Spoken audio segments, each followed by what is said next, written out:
సరే బాసు, కట్నం తీసుకున్నోడు అడ్డగాడిద, గాడిద కూడా కాదు. మరి భరణం తీసుకున్నోళ్ళు దీని గురించి మాట్లాడదాం. ఇప్పుడు పెళ్లి చేశారు, కరెక్టే.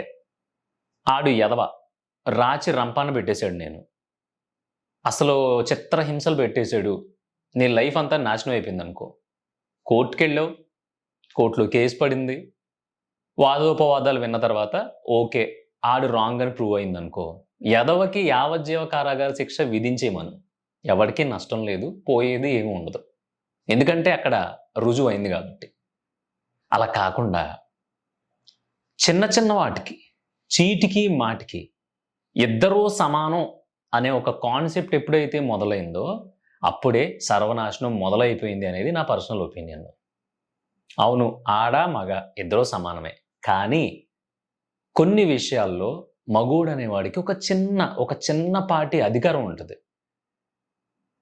దీనికి ఎగ్జాంపుల్ చెప్తా. ఒకానొకప్పుడు ఒక ఆమె కేసు వేసింది, నాకు తెలిసి కరెక్ట్గా గుర్తులేదు, కర్ణాటక ఎక్కడో. ఏమని కేసు వేసిందో తెలుసా? వాళ్ళ ఆయన తననే మినిమం కసురుకోవట్లేదంట. అసలు కొంచెం కూడా తను ఎప్పుడు కూడా తిట్టట్లేదంట. ఎలా అంటే నువ్వేం చేసినా సరే, అంటే ఆవిడ ఏం చేసినా సరే మనోడు లేదులే బంగారం, ఫోన్లో అయ్యింది అయిపోయింది కదా, ఫోన్లో వదిలేసి ఎందుకంత ప్రెషర్ తీసుకుంటున్నావు, ఎందుకంత స్ట్రెస్ తీసుకుంటున్నావు అని ఇంకా విపరీతమైన ప్యాంపరింగ్ చేసేస్తున్నాడంట. అది వాళ్ళ ఆవిడికి నచ్చక కోర్టులో కేసు వేసింది. ఏమనేసింది తెలుసా? నాకు విడాకులు కావాలి అంది. కోర్టు వాళ్ళు ఏమన్నారు? ఎందుకు కావాలి అన్నారు. ఈవిడ ఏమన్నా తెలుసా? నా మొగుడు మరీ ముద్దపప్పులో ఉన్నాడు, ఎదవ కనీసం ఎప్పుడైనా నేను చెప్పకుండా ఇంట్లో నుంచి బయటికి వెళ్ళినా సరే, ఏంటమ్మా చెప్పి వెళ్ళొచ్చు కదా, చెప్పి 2-3 వెళ్ళినా పర్లేదు నాకు, నువ్వు చెప్పకుండా వెళ్ళిపోతే ఏంటి అని బతిలాడుకుంటున్నాడు తప్ప కూర బాగోపోయినా తిట్టడు, ఇల్లు ఊడవపోయినా తిట్టడు, నేను ఏం అడిగినా సరే తెచ్చిచ్చేస్తున్నాడు. అసలు ఎంత చుక్కలు చూపించినా నేను ఒక్కసారి కూడా మా వాడు కోపం రావట్లా, మిగతా అన్నీ బాగానే ఉన్నాయి. కానీ నాకు అలాంటి లైఫ్ వద్దు. మగోడంటే ఎలా ఉండాలి?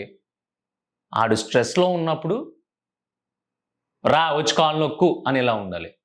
ఆడు ప్రేమగా ఉన్నప్పుడు దగ్గర తీసుకొని బుజ్జి బంగారం చిన్న మొన్న ఏమిటి ఉంటాయి కదా, ఇంకా అలా ఉండాలి.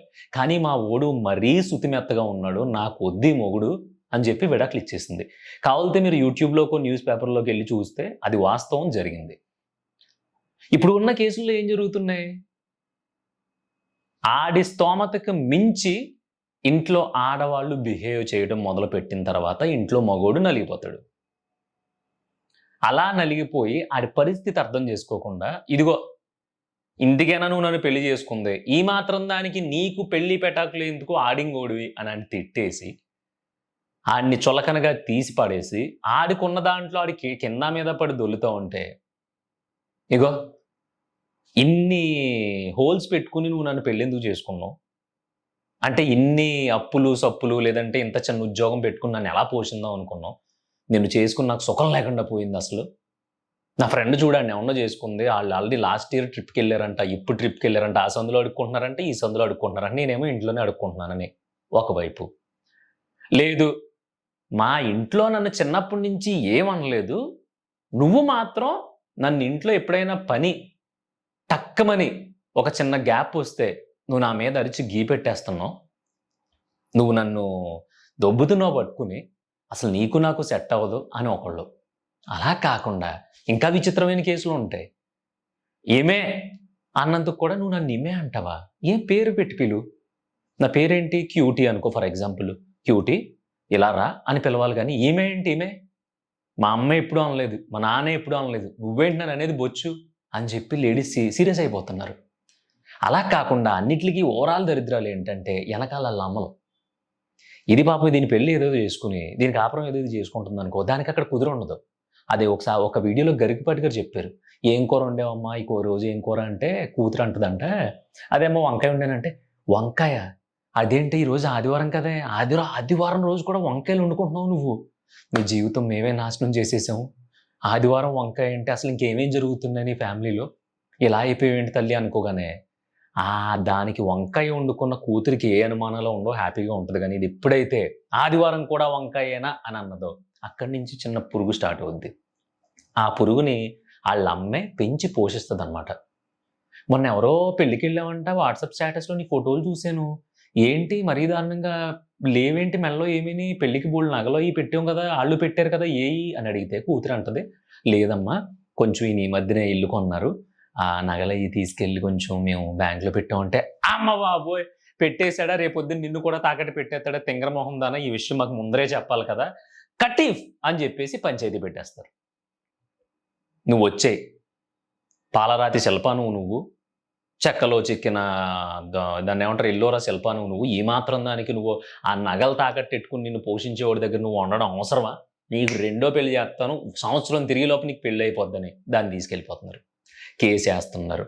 తిరుగుతున్నారు.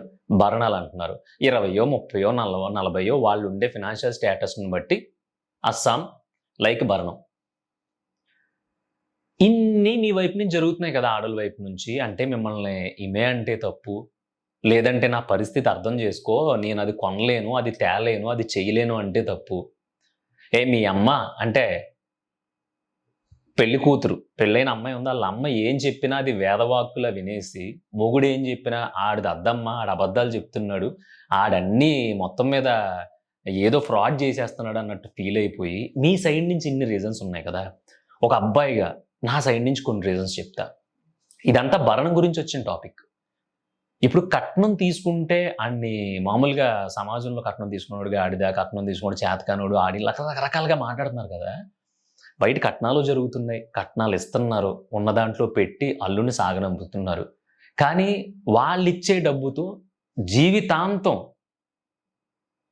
చేసుకున్న అమ్మాయిని, తనకి పుట్టే పిల్లల్ని, వాళ్ళకొచ్చే ఆర్థిక పరిస్థితుల్ని, రకరకాల సిట్యుయేషన్‌ని మెయింటైన్ చేసుకుంటూ అదే కట్నంతో ఒక అబ్బాయి బ్రతికేయగలడా?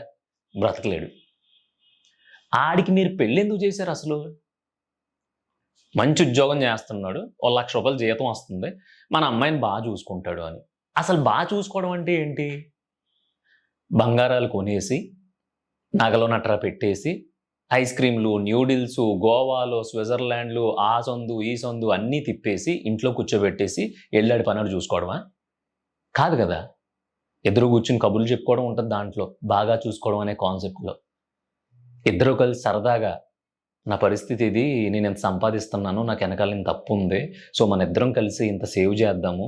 సో, ఇదొద్దు, అది చేద్దాము. ఇది అవసరం లేదు కదా! నువ్వు ఇదొకటి మానేసుకో. నేను ఇదొకటి మానేసుకుంటాను. మనిద్దరం ఈ 2 మానేస్తే ఇంత మిగులుతది అని ఇద్దరు కూర్చొని, లెక్కలేసుకొని, ఆ మిగిలిన దాన్ని రేపొద్దున పుట్టబోయే పిల్లలకో, లేదంటే తర్వాత రాబోయే ఖర్చుకో, ఓ పక్కన పెట్టుకోవడం ఉంటది చూసావా? అది కూడా బాగా చూసుకోవడంలోకే వస్తది. అలా కాదు ఇప్పుడు నేను ఒక ఇంపార్టెంట్ పని మీద మంచి వర్క్‌లో ఉన్నాను కదా! ఇప్పుడు ఈ పండక్కి మీ ఇంటికెళ్ళడం అంటే కుదరదు. ఇదొక్క పండక్కే కొంచెం ఉండు. ఎందుకంటే నాకు మళ్ళీ వండుకోవడం, తినడం, హెల్త్ అది కొంచెం అంటే నాకు ఆ టైమింగ్ సెట్ అవ్వకపోతే ప్రాజెక్ట్ పోతది అని మొగుడు అన్నాడనుకో, అది కూడా చూసుకోవడమే. అలా కాకుండా ఎక్కడికో మలేషియా మా ఫ్రెండ్ ఆళ్ళు ఎళ్లారు కదండీ! ఎళ్దాము అన్నప్పుడు, అది కాదే మలేషియా ఎళ్తే ఇద్దరికీ కలిపి వరస్ట్‌లో వరస్ట్ రూ. 1,00,000 అయిపోతాయి. అలా కాదు మనం ఓ పని చేద్దాము. కాశ్మీర్ ఎళ్దాము. ఒక 30, 40,000లో బిందాస్‌గా అయిపోతది. మిగిలిన 50,000 మనం పక్కన పెట్టుకుందాము. నెక్స్ట్ ఇయర్ ఇంకో ట్రిప్ ఏద్దాం అన్నాడనుకో, అది కూడా బాగా చూసుకోవడంలోకే వస్తది. ఇదంతా కాదు, ఆడు ఏమీ కొనకపోయినా, ఏమీ చేయకపోయినా, పెళ్ళాం పక్కన ప్రతి సిట్యుయేషన్‌కి ఒక మంచి డిస్కషన్‌తో, ఒక మంచి దాన్ని హెల్తీ ఎన్విరాన్మెంట్‌లో ఇద్దరు బాగా మాట్లాడుకుంటున్నారనుకో, అది కూడా బాగా చూసుకోవడంలోకే వస్తది. కానీ మీ అందరికీ ఏమీ అవసరం లేదు. బాగా చూసుకోవడం అంటే దాని ఒంటి నిండా నగలు దిగేసేయాలి. అది ఏదంటే దానికి తానా అంటే తందానా అనాలి. అసలు పాపకి చిన్న అంటే అబ్బా! అనేంత నొప్పి కూడా కలిగించకూడదు. ఇదంతా పక్కన పెడితే, ఇక్కడ జరిగే సంసారంలో మొత్తం ప్రతీదీ పూసగుచ్చి ఆళ్ళ అమ్మాళ్ళకి తెలియాలి. అసలు తెలియాల్సిన అవసరం ఏముంది? పెళ్లి జేసి పంపించేసారు. ఆళ్ళిష్టం కింద మీద పడతారు. ఏదో ఒకటి చేసుకుంటారు. మీరు కాపురాలు చేయలేదా? మీరు గోల్డెన్ స్పూన్‌లో వచ్చేసారా అత్తమ్మలందరూనే? కాదు కదా! నేననేది పెళ్లి కూతురు ఆళ్ళమ్మా, నాన్నల గురించి. చిన్న సిట్యుయేషన్ జరిగితే చాలు "వచ్చేయి" ఎక్కడికి వచ్చేసేది? అలా ఎన్ని సార్లు వచ్చేస్తది? మీరు బానే ఉంటారు. ఓ 10 సంవత్సరాలకో, 15 సంవత్సరాలకో పోతారు. తర్వాత బ్రతకాల్సింది ఆ అమ్మాయే. మీరు పోయే వరకు మీరు ప్రొటెక్ట్ చేస్తారు. మా అమ్మాయిని ఎవడో "ఒరేయ్! సెకండ్ హ్యాండ్" అన్నాడంటే ఎవడన్నా తోలు తీసేస్తారు పైనుంచి కిందకి. రెండో పెళ్లి అంటే కాళ్ళు ఇరగ్గొడతారు. ఎవడికో ఇచ్చి చేస్తారు రెండో పెళ్లి. ఓకే. బానే ఉంది. కానీ రేపొద్దున్న అంటే మీరు పోయిన తర్వాత ఒక 20 సంవత్సరాల తర్వాత ఏదన్నా చిన్న గొడవ వచ్చినప్పుడు ఆ బొక్కలో నువ్వేమన్నా పైనుంచి దిగొచ్చావేంటి? రెండో పెళ్లి చేసుకున్నాను నేను పోన్లేదో మీ ఫ్యామిలీ మంచిది కదా! అని ఇప్పుడు ఆళ్ళు లేరు పోయారు. నేను చూసుకోవడం ఎక్కువ అని అన్నాడనుకో, కూతురు పరిస్థితి ఏంటి? ఇన్నుంటాయన్నమాట. ఇదంతా చెప్పడానికి రీజన్ ఏంటంటే, యజువేంద్ర చాహల్ అని మన ఇండియన్ క్రికెటర్. పెళ్లి చేసుకొని సంవత్సరం అయింది. సంవత్సరం తర్వాత ఇద్దరు సెపరేట్ అయిపోయారు. పాపం కోర్టుకెళ్తే కేసు ₹4,00,00,000 పైగా అలిమోని. అదేలే ఇంక భరణం. ఎందుకంటే ఆ అమ్మాయిని పెళ్లి చేసేసుకునంట. ఇప్పుడు పాపం డైవర్స్ అయిపోయినాయి కదా! అని ఆ అమ్మాయంట ఇప్పుడు పాపం ఇండివిడ్యుయల్‌గా బ్రతకాలి కదా! అందుకని కార్ మెయింటైన్ చేయాలి. గెస్ట్ హౌస్ మెయింటైన్ చేయాలి. పెద్ద అపార్ట్మెంట్స్ ఉంటాయి ముంబైలో అక్కడక్కడ అయన్నీ మెయింటైన్ చేయాలి. బ్యూటీ పార్లర్‌కెళ్ళాలి. లిప్‌స్టిక్‌లు, ఐలాష్‌లు అయ్యి, ఇయ్యి అన్నీ బ్రాండెడ్‌యి కొనుక్కోవాలి. ఇయన్నీ కొనుక్కోవాలంటే డబ్బులుండాలి. సో, వాళ్ళకుండే లివింగ్ లైఫ్ స్టైల్ బట్టి 4,00,00,000కి పైగా డబ్బులిప్పిచ్చారు ఆ అమ్మాయికి. ఎందుకు? పెళ్లి చేసుకున్న పాపానికి. పోనీ ఈ మొత్తం వాదనలో ఆడేమన్నా శాడిజం చూపించాడు, ఆడు సిగరెట్లతో కాల్చాడు, ఆడు బ్లేడ్‌లతో కోసాడు, గిచ్చాడు, గిల్లాడు, తన్నాడు, కొట్టాడు, గెంటేసాడు ఇలాంటియేమన్నా ప్రూవ్ అయినాయా అంటే దేవుడికే తెలియాలి. ఏమీ లేదు. నచ్చలేదు, విడిపోయారు. దానికి ఆ అమ్మాయికి 4,00,00,000 ఇప్పిచ్చారు. బానే ఉంది. 4,00,00,000 ఎందుకు ఇప్పిచ్చారు? 4,00,00,000 పక్కన పెట్టేయి. ఒక ఇద్దరు విడిపోయినప్పుడు, ఆ ఇద్దరు విడిపోయిన తర్వాత నిజంగానే ఆ మగోడు ఎదవ. ఆడు పెళ్ళం, పిల్లలని లేకుండా ఊరి మీద తిరుగుతున్నాడు. మినిమమ్ రెస్పాన్సిబిలిటీ లేదు. ఆళ్ళ చేతుల్లో ఉంటే వీళ్ళ జీవితాలు సర్వనాశనం అయిపోతాయనుకో, అప్పుడు భరణం లాంటిది ఇచ్చినా పర్లేదు. పెళ్లి చేసిన సంవత్సరానికి, 2 సంవత్సరాలకి, 3 సంవత్సరాలకి శుభ్రంగా తిరిగేసి, అంతా అయిపోయిన తర్వాత టక్కుమని నాకు నచ్చలేదు, మన ఇద్దరి మనస్తత్వాలు, క్యారెక్టర్‌లో కలవట్లేదు, మన మూడ్స్ సెట్ అవ్వట్లేదు, మన హై ఒకేలా లేదు, నీ హైటు, నా హైటు సమానం కాదు, నీ బరువు, నా బరువు సమానం కాదు, నువ్వు తెల్లగా ఉంటే నేను నల్లగా ఉన్నాను, కానీ పెళ్లయిన తర్వాత నువ్వు నాకంటా తెల్లగా అయిపోయావు, నువ్వేమో చాలా బ్రాడ్ మైండెడ్ అనుకున్నాను, పెళ్లయిన తర్వాత నువ్వు ప్రతిదానికి సర్దుకుపోదాం, కలిసి వెళదాం, నువ్వు, నేను, మనందరం, పరివారం, శతమానం భవతి అంటున్నావు, ఇయన్నీ దొబ్బు నాకు నచ్చట్లేదని అమ్మాయి ఎళ్ళిపోతా ఉంటే ఈ తింగరనా కొడుకులందరూ భరణాలు కట్టుకుంటున్నారు. సరే భరణం కట్టావు అబ్బాయి పోన్లే. ఏదైతే ఉంది కొంచెం ఆడోళ్ళు సెన్సిటివ్ కాబట్టి మనం భరణం కట్టాలి ఓకే. కానీ ఆ భరణం కట్టిన వాళ్ళు జీవితాంతం అదే భరణంతో పెళ్లి చేసుకోకుండా ఉండాలి. అంతే కదా! నువ్వు భరణం ఎందుకిచ్చావు? భరణం ఎందుకు ఇప్పించారు? ఆ అమ్మాయి రేపొద్దున్న ఎలా బ్రతకాలి ఆడపిల్ల కాబట్టి అని. సో డబ్బులొచ్చేసినాయి కదా! ఆడపిల్ల హ్యాపీగా అదే డబ్బులతో జీవితాంతం అలాగా సింగిల్‌గానే బ్రతికేయాలి. అలాంటి రూల్ పెడితే ఎంత బావుంటది? అప్పుడు చూడాలి ఎంతమంది భరణాలు తీసుకుంటారు. అలా జరగట్లా. పేపర్‌లో చూడండి పొద్దున్నే 4,00,00,000 ఇప్పిచ్చారు చాహళ్ళ వాళ్ళ ఆవిడకి. కరెక్ట్‌గా సంవత్సరం, 2 సంవత్సరాలు, 3 సంవత్సరాలు తిరిగేటప్పటికి ఇంకొకళ్ళని మంచి వ్యక్తిని చూసి, ఆవిడకి తగ్గ వ్యక్తిని చూసి ఆవిడ పెళ్లి చేసుకుంటుంది. అంటే ఈ 4,00,00,000 పట్టుకెళ్ళి ఇంకో పెళ్లి చేసుకొని వేరే అబ్బాయిని పోషిస్తుంది. ఎందుకు చేసుకోవాలి అలాగా? నీకొక అన్యాయం జరిగింది. నీ జీవితం నాశనం అయిపోయింది ఒక మొగోడు వల్ల.